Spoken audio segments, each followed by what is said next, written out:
В Уфе продолжают реконструкцию Башкирского театра кукол. Уже установлен каркас нового здания, параллельно идут отделочные работы и прокладка коммуникаций. Напомним, обновление здания ведется в рамках подготовки к празднованию 450-летия Уфы. На строительной площадке побывал Александр Калинченко. Работа арматурщиков – одна из самых однообразных на стройке. Только и делают, что вяжут стальные конструкции. Именно вяжут, делая узелки из проволоки, один за другим с недосягаемой для представителей других профессий скоростью и проворностью. А как эта штука у вас называется? Вязальный крючок это. Вязальный крючок? Да. Вяжут им уже 4-й этаж. Все монолитные работы закончатся до конца октября. Речь идет прежде всего о пристроях, настолько больших, что площадь Башкирского театра кукол вырастет почти в 3 раза.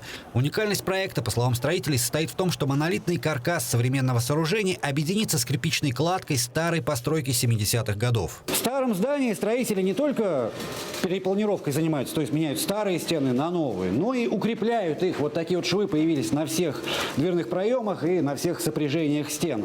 Еще 50 лет простоит здание железно. Это минимум по нормативам. На самом деле дольше. В исторической части здания уже начались работы по утеплению и прокладке новых коммуникаций. Зима, как говорится, близко, но внутренняя отделка будет проходить в тепле. Можно сказать, что отделочники уже работают. Укупорка здания выполнена. До 15 октября планируем подать отопление и основное здание.